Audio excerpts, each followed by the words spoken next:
ಬೆಳಗಾವಿಯಲ್ಲಿ ಮತ್ತೊಂದು ಅಮಾನವೀಯ ಘಟನೆ. ಸಾರ್ವಜನಿಕವಾಗಿ ಮಹಿಳೆ ಮೇಲೆ ಹಲ್ಲೆ. ಬಳ್ಳಾರಿ ಆಸ್ಪತ್ರೆಯಲ್ಲಿ ಬಾಣಂತಿಯರ ಸಾವು ಪ್ರಕರಣ ಸಾಕಷ್ಟು ಅನುಮಾನ. ಯುಪಿಯ ಝಾನ್ಸಿ ಆಸ್ಪತ್ರೆಯಲ್ಲಿ ಅಗ್ನಿ ನರ್ತನ. 10 ನವಜಾತ ಶಿಶುಗಳ ಸಜೀವ ದಹನ. ಎಲ್ಲವನ್ನ ನೋಡೋಣ ಕರ್ನಾಟಕ ಟಾಪ್ 20ಯಲ್ಲಿ.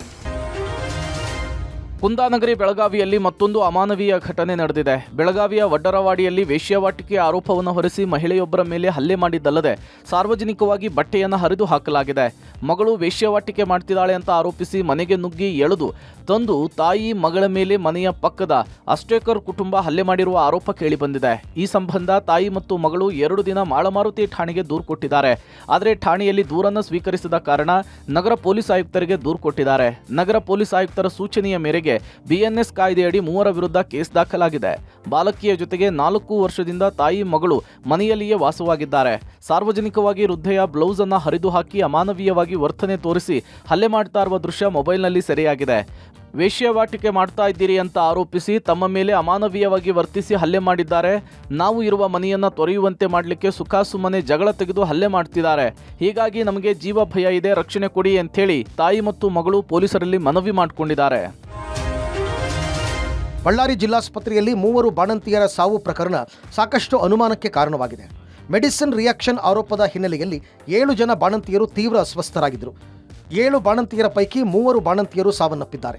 ನವೆಂಬರ್ 9ರಂದು ಜಿಲ್ಲಾಸ್ಪತ್ರೆಗೆ ಹೆರಿಗೆಗೆ ಅಂತ 7 ಗರ್ಭಿಣಿಯರು ದಾಖಲಾಗಿದ್ದರು. ನವೆಂಬರ್ 10ರಂದು ಸಿಸೇರಿಯನ್ ಬಳಿಕ ಬಾಣಂತಿ ಲಲಿತಮ್ಮ ಹಾಗೂ ನಂದಿನಿ ಸಾವನ್ನಪ್ಪಿದ್ದರು. ಬಳಿಕ ನವೆಂಬರ್ 13ರಂದು ರೋಜಮ್ಮ ಎಂಬುವ ಬಾಣಂತಿ ಸಾವನ್ನಪ್ಪಿದ್ದಾರೆ. ಇನ್ನು 4 ಬಾಣಂತಿಯರಿಗೆ ವಿಮ್ಸ್ನಲ್ಲಿ ಚಿಕಿತ್ಸೆ ಮುಂದುವರೆದಿದೆ. ಹೀಗಾಗಿ ಬಾಣಂತಿಯರ ಸಾವು ಸಾಕಷ್ಟು ಅನುಮಾನಕ್ಕೆ ಕಾರಣವಾಗಿದೆ. ಆದರೆ ಘಟನೆ ನಡೆದು 4 ದಿನ ಕಳೆದರೂ ಉಸ್ತುವಾರಿ ಸಚಿವ ಜಮೀರ್ ಅಹಮದ್ ಘಟನಾ ಸ್ಥಳಕ್ಕೆ ಬಾರದೇ ಇರೋದು ತೀವ್ರ ಆಕ್ರೋಶಕ್ಕೆ ಕಾರಣವಾಗಿದೆ. ಇನ್ನು ಕರ್ನಾಟಕ ರಾಜ್ಯ ವೈದ್ಯಕೀಯ ಸರಬರಾಜು ನಿಗಮದಿಂದ ಕಳಿಸಿದ್ದ ಗ್ಲೂಕೋಸ್ ಕಳೆ ಕಾರಣ ಎಂಬ ಮಾತುಗಳು ಸಹ ಕೇಳಿ ಬರ್ತಾ ಇದ್ದು, ಈ ಕಂಪನಿ ನೀಡಿದ ಮೆಡಿಸಿನ್ ಪಡೆದು ತುಮಕೂರಿನಲ್ಲೂ ಹಲವರು ಸಾವಿಗೀಡಾಗಿದ್ದಾರಂತೆ. ಈಗ ಅದೇ ಕಂಪನಿಯ ಮೆಡಿಸಿನ್ನಿಂದಲೇ ಬಳ್ಳಾರಿಯ ಬಾಣಂತಿಯರ ಸಾವಾಗಿರಬಹುದು ಎನ್ನುವ ಶಂಕೆ ವ್ಯಕ್ತವಾಗಿದೆ. ರೇಣುಕಾಸ್ವಾಮಿ ಕೊಲೆ ಆರೋಪಿ ನಟ ದರ್ಶನ್ ಅನಾರೋಗ್ಯದ ಕಾರಣ ಜಾಮೀನು ಪಡೆದು ಆಸ್ಪತ್ರೆಯಲ್ಲಿ ಚಿಕಿತ್ಸೆ ಪಡೆಯುತ್ತಾ ಇದ್ದಾರೆ.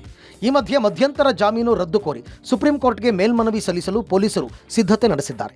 ಈ ಮೂಲಕ ರೇಣುಕಾಸ್ವಾಮಿ ಹತ್ಯೆ ಪ್ರಕರಣದಲ್ಲಿ ಜೈಲು ಸೇರಿ ಮಧ್ಯಂತರ ಜಾಮೀನು ಪಡೆದಿರುವ ದರ್ಶನ್ಗೆ ಈಗ ಅಸಲಿ ಸಂಕಷ್ಟ ಎದುರಾಗಿದೆ. ಮಧ್ಯಂತರ ಜಾಮೀನು ವಜಾ ಮಾಡಬೇಕು ಅಂತ ಪೊಲೀಸರು ಸುಪ್ರೀಂ ಕೋರ್ಟ್ಗೆ ಮನವಿ ಮಾಡ್ತಾ ಇದ್ದಾರೆ.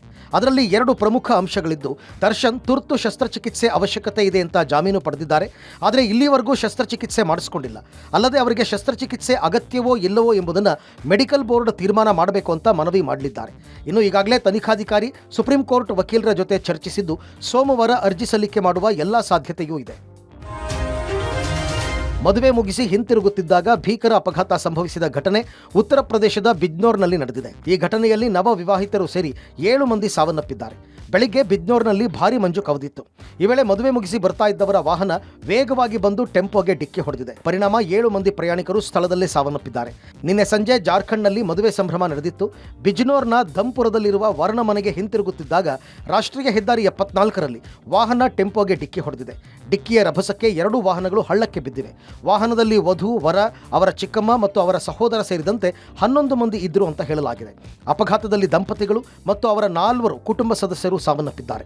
ಉಳಿದವರನ್ನ ಸ್ಥಳೀಯ ಆಸ್ಪತ್ರೆಗೆ ಸಾಗಿಸಲಾಗಿದೆ. ದಟ್ಟ ಮಂಜಿನಿಂದಾಗಿ ಚಾಲಕನಿಗೆ ರಸ್ತೆ ಸರಿಯಾಗಿ ಕಾಣಿಸ್ತಾ ಇರಲಿಲ್ಲ. ಆ ಕಾರಣದಿಂದಲೇ ಈ ಅಪಘಾತ ಸಂಭವಿಸಿದೆ ಅಂತ ಹೇಳಲಾಗಿದೆ. ದಾವಣಗೆರೆ ಜಿಲ್ಲೆಯ ನ್ಯಾಮತಿ ಪಟ್ಟಣದ ಎಸ್ಬಿಐ ಬ್ಯಾಂಕ್ನಲ್ಲಿ ಕಳ್ಳತನ ನಡೆದು ತಿಂಗಳು ಕಳೆದರೂ ಆರೋಪಿಗಳ ಬಂಧನವಾಗಿಲ್ಲ.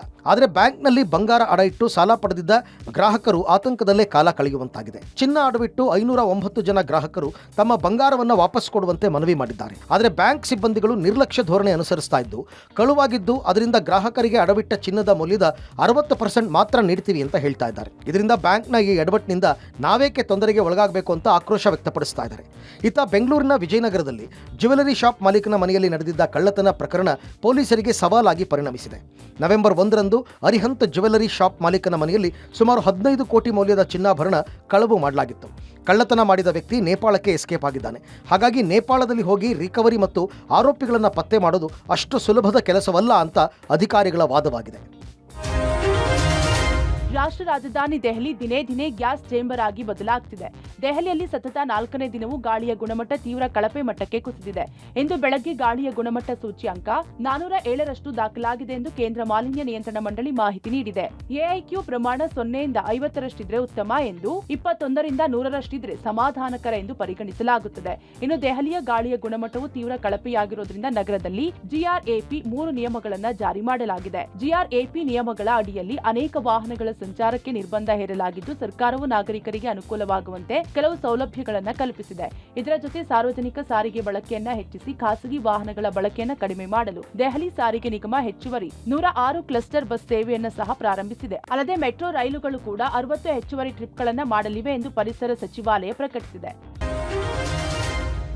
ಭಾರತದ ಟೆಸ್ಟ್ ತಂಡದ ನಾಯಕ ರೋಹಿತ್ ಶರ್ಮಾ ಕುಟುಂಬಕ್ಕೆ ಹೊಸ ಅತಿಥಿಯ ಆಗಮನವಾಗಿದೆ. ಪತ್ನಿ ರಿತಿಕಾ ಗಂಡು ಮಗುವಿಗೆ ಜನ್ಮ ನೀಡಿದ್ದು, ಇದರೊಂದಿಗೆ ರೋಹಿತ್ ಶರ್ಮಾ ಕುಟುಂಬಕ್ಕೆ ಜೂನಿಯರ್ ಹಿಟ್ಮ್ಯಾನ್ ಆಗಮನವಾದಂತಾಗಿದೆ. ರೋಹಿತ್ ಶರ್ಮಾ ಹಾಗೂ ರಿತಿಕಾ ದಂಪತಿಗೆ ಇದು 2ನೇ ಮಗು. ಇದಕ್ಕೂ ಮುನ್ನ 2018ರಲ್ಲಿ ಮಗಳು ಜನಿಸಿದ್ಲು. ಇದೀಗ ಸಮೈರಾಗೆ ಪುಟ್ಟ ತಮ್ಮನಾಗಿ ಹೊಸ ಅತಿಥಿಯ ಆಗಮನವಾಗಿದೆ. ಈ ಶುಭ ಸುದ್ದಿಯೊಂದಿಗೆ ಟೀಮ್ ಇಂಡಿಯಾಕ್ಕೆ ಗುಡ್ ನ್ಯೂಸ್ ಕೂಡ ಸಿಕ್ಕಿದೆ. ಯಾಕೆಂದರೆ 2ನೇ ಮಗುವಿನ ನಿರೀಕ್ಷೆಯಲ್ಲಿದ್ದ ರೋಹಿತ್ ಶರ್ಮಾ ಆಸ್ಟ್ರೇಲಿಯಾ ವಿರುದ್ಧದ 2ನೇ ಟೆಸ್ಟ್ ಪಂದ್ಯಕ್ಕೆ ಅಲಭ್ಯರಾಗಲಿದ್ದಾರೆ ಎನ್ನಲಾಗ್ತಿತ್ತು. ಇದೀಗ ಪುಟ್ಟ ಪಾಪುವಿನ ಆಗಮನದೊಂದಿಗೆ ರೋಹಿತ್ ಶರ್ಮಾ ಫುಲ್ ಖುಷಿಯಾಗಿದ್ದಾರೆ. ಇದೇ ಖುಷಿಯಲ್ಲಿ ಹಿಟ್ಮ್ಯಾನ್ ಆಸ್ಟ್ರೇಲಿಯಾಗೆ ಪ್ರಯಾಣಿಸುವ ಸಾಧ್ಯತೆ ಇದೆ. ಯಾಕೆಂದರೆ ಭಾರತ ಮತ್ತು ಆಸ್ಟ್ರೇಲಿಯಾ ನಡುವಣ ಮೊದಲ ಟೆಸ್ಟ್ ಪಂದ್ಯವು ನವೆಂಬರ್ 22ರಿಂದ ಶುರುವಾಗಲಿದೆ. ಸದ್ಯ ಮುಂಬೈನಲ್ಲಿರುವಂತಹ ರೋಹಿತ್ ಶರ್ಮಾ ಟೆಸ್ಟ್ ಆರಂಭಕ್ಕೂ ಮುನ್ನ ಟೀಮ್ ಇಂಡಿಯಾವನ್ನ ಕೂಡಿಕೊಳ್ಳುವ ಸಾಧ್ಯತೆ ಇದೆ.